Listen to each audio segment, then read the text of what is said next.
हमारे चैप्टर का next topic, जो कि है military causes of revolt of 1857।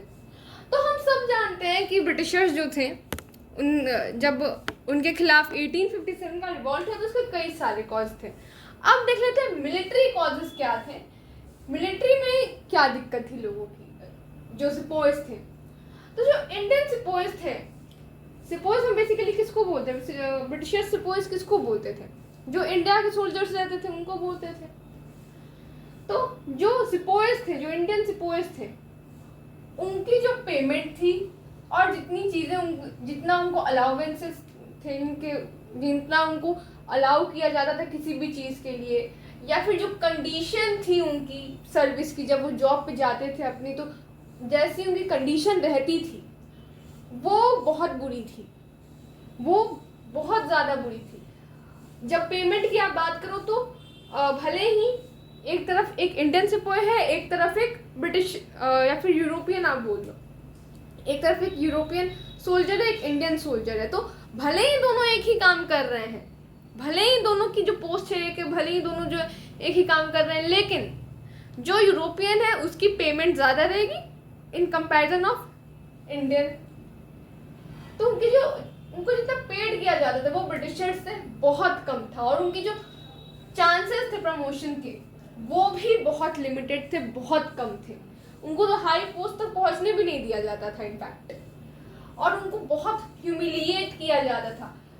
ऐसे तो बाद में उनको ह्यूमिलिएट करना शुरू कर दिया गया, बट इनिशियल स्टेज में जब पहले एकदम था, तो क्या किया जाता था, मिलिट्री प्रैक्टिसेस जो होती थी, जो मिलिट्री की जॉब है, जो प्रैक्टिसेस मिलिट्री में उनको करनी है, जो चीज़ें उनको करनी है, वो उस टाइम तो पहले इनिशियल स्टेज में रिलीजियस और इंडियन बिलीव्स के अकॉर्डिंग्स में रहती थी। वो रिलीजियस और इंडियन बिलीफ जो थे उनको उनमें बाधा नहीं डालती थी, उनके अकॉर्डिंग में रहती थी। जैसे कि आप ओवरसीज सर्विसेज देख लो, पहले के लोग क्या थे, पहले के लोगों का मानना था कि अगर आप ये जो पूरा इंडिया है उसको छोड़ के, अब लैंड के रास्ते से नहीं, सी के रास्ते से, बस सी, लैंड नहीं, अगर आप सी के रास्ते से जा रहे हो, इंडिया छोड़ के अगर आप सी के रास्ते से कहीं भी ट्रैवल कर रहे हो सी के, तो क्या होगा, तो ऐसा माना जाता था कि अगर आपने सी के रास्ते से ट्रैवल किया तो समझ लो आपने अपना रिलीजन और कास्ट दोनों को ही छोड़ दिया, दोनों का आपने त्याग कर दिया, दोनों को आपने छोड़ दिया। तो इस चीज़ से लोग सी से ट्रैवल नहीं करते थे। तो पहले ओवरसीज सर्विसेज इनको दी भी नहीं जाती थी। मैं एग्जांपल दे रही हूँ आपको। तो पहले तो जो सिपोइज थे उनको ओवरसीज सर्विसेज नहीं दी जा रही थी कि हाँ तुम सी के रास्ते से जाओ और वहाँ पे अपनी जॉब करो जहाँ पे हम तुम्हें भेज रहे हैं। लेकिन क्या हुआ, बाद में धीरे धीरे करते करते ओवरसीज सर्विस के लिए इनको क्या कहा जाने लगा, कि बोलने जाने लगा कि जाओ और तुम ओवरसीज सर्विस करो, तुम सी के रास्ते से जाओ। अभी मैं बुड़मा जब मैं पढ़ाऊंगी तो आपको बताऊंगी, बुड़मा में वैसे ही हुआ था, उन्होंने एक्सेप्ट नहीं किया सिपोइज ने, तो उनको पनिशमेंट भी दी गई थी, बहुत बुरी बात। तो वही चीज़ है, पहले रिलीजियस बिलीव्स थे, जो इंडियन बिलीव्स थे, उनके अकॉर्डिंग्स में रहता था सब कुछ। ये सारी चीज़ें बाद में धीरे धीरे बिगड़ना शुरू हुई, इनकी जो कंडीशन थी सिपोइज की। ऐसे तो पहले में भी उतनी अच्छी नहीं थी, लेकिन तब भी ठीक थे, रिलीजियस और इंडियन बिलीव्स को में बाधा नहीं डाल रहे थे ये लोग। अब देख लेते हैं नेक्स्ट पॉइंट। तो जो अब पहले क्या था, पहला क्या होता था, कास्ट सिस्टम बहुत था। तो जो डिफरेंट जो अपर कास्ट के लोग रहते थे, लोअर कास्ट के लोगों को क्या मानते थे, बोलते थे कि अनटचेबल है, अच्छा नहीं मानते थे पहले अपर कास्ट के लोग लोअर कास्ट को। तो जो सोल्जर्स थे वो अलग अलग क्वार्टर्स में खाना खाते थे, ठीक है, जो सोल्जर्स थे वो अलग अलग क्वार्टर्स में खाना वगैरह खाते थे on the basis of their caste. अगर आप अपर कास्ट के हैं तो आप एक क्वार्टर में जाइए, आप लोअर कास्ट के हैं तो आप एक क्वार्टर, ऐसा था। अब और ओवरसीज सर्विसेज उस टाइम पे मना थी, मैंने अभी आपको बताया। पहले क्या था, ये पहले की बात है, ओवरसीज सर्विसेज उस टाइम पे मना थी। अब धीरे धीरे जब इन अंग्रेजों को लगा, ब्रिटिशर्स को लगा कि नहीं, इंडियंस का तो भाई बहुत अच्छा, अतिथि देवो भव वाला सिस्टम है कि भले ही अतिथि देव जैसा ना हो, राक्षस जैसा हो, लेकिन तब भी देव भव ये लोग करते हैं। तो इन्होंने सोचा कि भाई हम भले राक्षस बन जाएं, ये तो तब भी हमें अतिथि देवो भव ही करेंगे, तो इससे अच्छा ये तो बड़े भोले भाले सीधे साधे, चलो हम अपना काम निकाल लेते। तो इन्होंने क्या किया, इन्होंने एक लॉ पास किया एक बार, जिसमें बोला गया कि अगर सोल्जर्स को बोल दिया गया कि उन्हें ओवरसीज सर्विसेज करनी है, यानी सी के रास्ते से जाना है जहां पे भी उनको लड़ाई करनी है, तो उनको करना पड़ेगा। पहले ये चीज नहीं थी, पहले जब इनिशियल स्टेज में ये चीज नहीं थी, ओवरसीज सर्विसेज की कोई जरूरत नहीं थी, लेकिन अब ये लॉ पास होने के बाद ये चीज जरूरी हो गई थी कि अगर हम आपको बोल रहे हैं ओवरसीज सर्विस करने को, तो आप जाओ और करो। अब इस पे एक केस भी है। 1824 में जब बुर्मा में सिपोज को इनको भेजना था लड़ने के लिए, तो उनको सी के तो सिपोज को बोला गया कि तुम ओवरसीज सर्विसेज करो, तुम सी के रास्ते से बुर्मा जाओ एंड वहां पे जाके लड़ाई करो। तो अब तो जैसा बिलीव था हमारे यहाँ का, सोल्जर्स ने एकदम मना कर दिया मुंह पे कि नहीं भाई हम नहीं करने वाले हैं, हमें अपना कास्ट और रिलीजन नहीं छोड़ना है, हम अपने जैसे नॉर्मल रहते वैसे रहेंगे। तुम्हें अगर हमें भेजना है बुर्मा, हम बुर्मा में जाके लड़ने से मना नहीं कर रहे हैं, तुम हमें भेज दो, पर लैंड के रास्ते से भेजो, ना कि सी के रास्ते से। लैंड के रास्ते में हमें जाने में कोई दिक्कत नहीं है, सी से मत भेजो। तो इन्होंने मना कर दिया, सी के रास्ते से इनको दिक्कत थी, लैंड के रास्ते से अगर ये भेज देते कोई दिक्कत नहीं थी हमारे सिपोज को। लेकिन तब क्या किया, जब इन्होंने रिफ्यूज किया इस बात से, मना कर दिया इस बात से, अस्वीकार कर दिया हमारे सोल्जर्स ने, तो इन्होंने बहुत बुरी तरह उनको पनिश किया, बहुत बुरी तरह उनको पनिश किया गया था।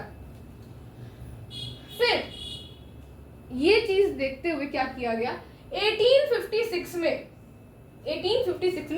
रिवॉल्ट के एक साल पहले, देखो रिवॉल्ट के एक साल पहले 1856 में क्या हुआ, एक लॉ पास हुआ जिसका नाम था the general service enlistment act. The general service enlistment act. इस एक्ट के तहत क्या था, इस एक्ट के तहत जब भी जो न्यू रिक्रूट्स होते थे, जब भी जो उस टाइम ऐसा थोड़ा ना था कि सोल्जर से इन्होंने एक बार रख लिया उसके बाद नहीं रखते थे, सोल्जर्स की जो जॉब थी उसके लिए लोग आते रहते थे और ये रखते रहते थे कि जो न्यू रिक्रूट्स है, जो न्यू सोल्जर्स आएंगे, उनको अगर बोला गया ओवरसीज सर्विसेज के लिए, तो उनको वो मना नहीं कर सकते, उनको करना पड़ेगा। जो भी सोल्जर्स हैं, अगर उनको बोल दिया गया ओवरसीज सर्विस करने के लिए, तो नो मैटर उनका रिलीजन छूट रहा है, उनका कास्ट छूट रहा है, हमें उससे कोई मतलब नहीं है, हमने तुम्हें बोला है, हम तुम्हें सैलरी दे रहे हैं, तुम्हें करना होगा। और सैलरी हमने अभी पढ़ा कि सैलरी जो थी वो ब्रिटिश सोल्जर्स के कंपैरिजन में कम होती थी, लेकिन तब भी काम इन्होंने इंडियन से ही लिया। ह्यूमिलिएट इंडियंस को कर रहे हैं, पेमेंट कम इंडियंस को कर रहे हैं, कंडीशन बुरी इंडियंस की कर रहे हैं, अलाउंसेस जो है वो इंडियंस को कम है, जो इंडियंस की प्रमोशन की जो चांसेस है इंडियंस का कम है, लेकिन इनको काम ही इंडियन से चाहिए। और पहले क्या किया जाता था, जो सोल्जर्स होते थे उनको भट्टा दिया जाता था, भुट्टा नहीं, वो खाने वाला भुट्टा मैं नहीं बोल रही हूँ, मक्का कॉर्न नहीं बोल रही हूँ मैं, ये भट्टा है, भुट्टा नहीं है, भट्टा ऐसा भी नहीं था कि भट्टी दे दी जाती थी कि हाँ जाओ और ईटा पकाओ, ऐसा भी नहीं होता था। भट्टा बेसिकली आप एक तरह से मानो तो पहले फाइट में वो जब जाते थे, वो अपनी जॉब पे जब जाते थे फाइट करने, लड़ने के लिए, तो उनको फाइट से पहले ही दे दी जाती थी, उनको फाइट के प्रीवियसली ही दे दी, प्रीवियस टाइम में ही दे दी जाती थी ये एक्स्ट्रा पेमेंट। भट्टा एक तरह से मानो एक्स्ट्रा पेमेंट है जो फाइट के पहले इनको दे दी जाती थी। तो ये जो भट्टा था, इन्होंने क्या किया, एक टाइम आया जब इन्होंने डिसकंटिन्यू कर दिया, भट्टा देना इन्होंने रोक दिया। इट मीन्स अगर आप लड़ाई पे जा रहे हो तो ठीक है जाओ, लेकिन हम आपको जो पहले से आपको भट्टा देते थे, आपको हम पहले से ही आपको जो पेमेंट कर देते थे, अब हम वो नहीं करेंगे, इनका ऐसा था। अब कुछ और पॉइंट्स हैं, अभी मैं उनको बता दूंगी, अगर आपको इसका स्क्रीनशॉट लेना है तो आप ले सकते हो। अब अभी तो हमने जितने पॉइंट्स पढ़े, इसके अलावा कुछ और पॉइंट्स हैं। तो आर्मी में जो भी सोल्जर्स थे, जो भी सिपोइस थे, इंडिया के जो सोल्जर्स थे, सिपोइस थे, उनको रिलीजियस और कास्ट मार्क्स, क्या किया गया था, रिलीजियस और कास्ट मार्क्स से मना किया गया था। उनको ये सारी चीजें फॉरबिडन थी। रिलीजियस और कास्ट मार्क्स का यूज करना मतलब, अब रिलीजियस मार्क्स जैसे हो गया, कास्ट में रिलीजियस और कास्ट मार्क्स का मतलब हो गया जैसे जो हिंदूज हैं वो तिलक लगाते हैं, जो सिख्स हैं वो किरपान वगैरह, वो जो छोटा सा रहता है तलवार, मतलब छोटा सा चाकू तलवार जैसा ही रहता है, वो रखते हैं। या फिर जो लोग टर्बन पहनते हैं, जो पगड़ी वगैरह लोग पहनते हैं, या फिर आप मूछ वगैरह कुछ लोग रखते हैं। मुस्लिम्स में क्या होता है, वो मूछ वगैरह रखते हैं, उनका मतलब थोड़ा मूछ का अलग ही स्टाइल होता है, तो वैसे रखते हैं वो। तो ये सारे जो रिलीजियस मार्क्स थे, ये सब करने से, उनका यूज करने से उनको एकदम फॉरवर्ड किया गया था, फॉरबिडन थी ये सारी चीजें, उनको मना किया गया था। और एक और पॉइंट आप देख लो, जो सिपोइस थे, अब देखो जो ब्रिटिशर्स थे, उनकी आर्मी में, अब आप खुद सोचो कि राजा महाराजा के बच्चे तो नहीं जाएंगे। राजा महाराजा के जो बच्चे हैं उनको क्या दिक्कत है, वो क्यों जाएंगे वहाँ पे? वहाँ पे तो राजा महाराजा के बच्चे जाने से रहे, जो जिनके पास उस टाइम पे उतने पैसे नहीं थे वही जाते हैं उनकी आर्मी में।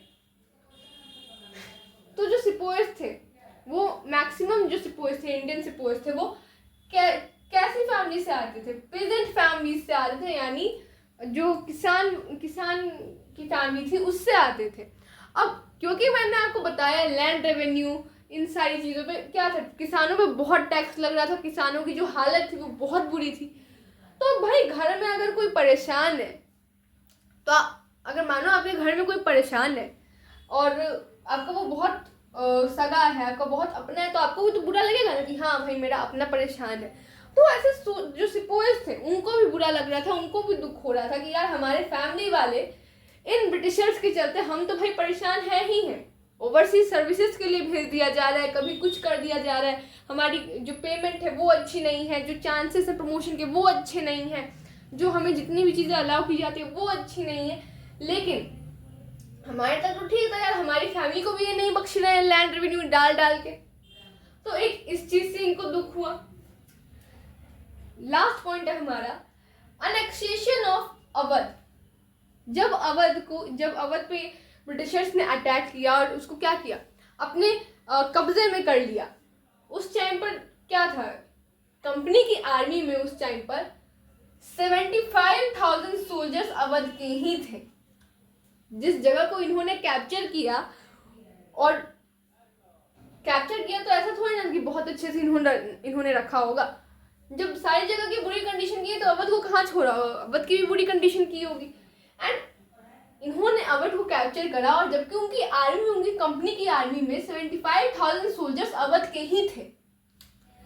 तो ये सारी चीजें थी, जो जितने भी पॉइंट्स हमने देखे, तो यही सारी चीजें थी जो मिलिट्री कॉजेस बनी 1857 की रिवॉल्ट की।